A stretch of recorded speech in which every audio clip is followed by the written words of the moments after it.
Hello guys, this is Indian Medico, and in this video we are going to discuss about paraneoplastic syndromes in ophthalmology. Paraneoplastic syndromes in ophthalmology are basically paraneoplastic retinopathies.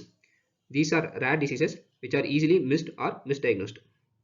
An important thing to remember is visual symptoms in paraneoplastic retinopathies occur before primary malignancy is diagnosed.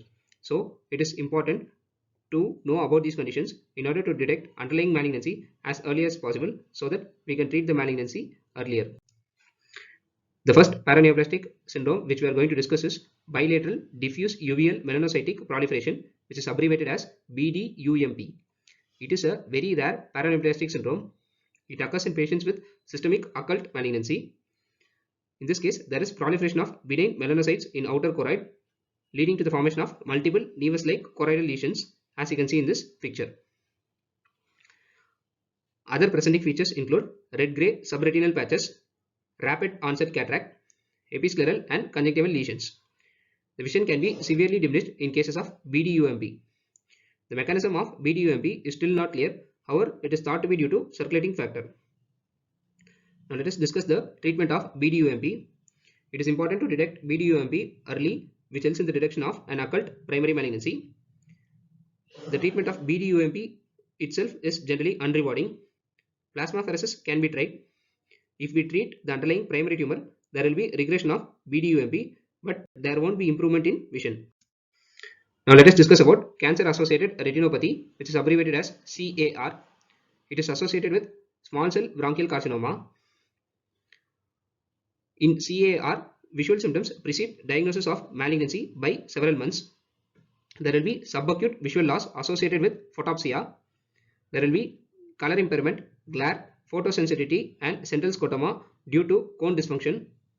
There can be night blindness, impaired dark adaptation, ring scotoma and peripheral field loss due to rod dysfunction. The fundus is normal on presentation.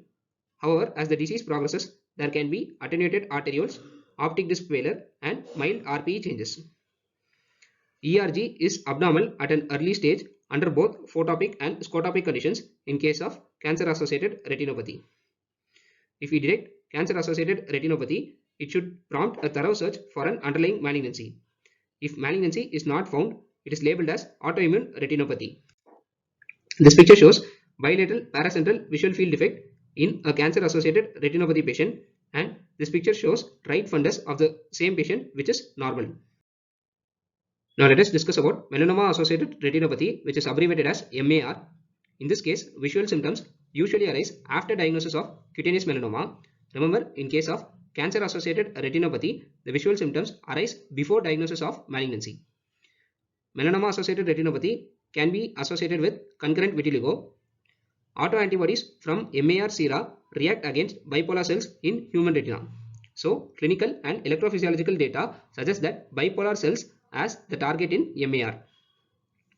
Symptoms and signs are less marked in MAR than in CAR. ERG shows marked reduction of dark adapted and light adapted B wave and preservation of A wave. Remember, in ERG, A wave denotes photoreceptor function, whereas B wave denotes bipolar cell function. So, in case of melanoma-associated retinopathy, the B wave is affected, which proves that there is a bipolar cell dysfunction. Prognosis for vision is usually good in case of melanoma-associated retinopathy. Thank you.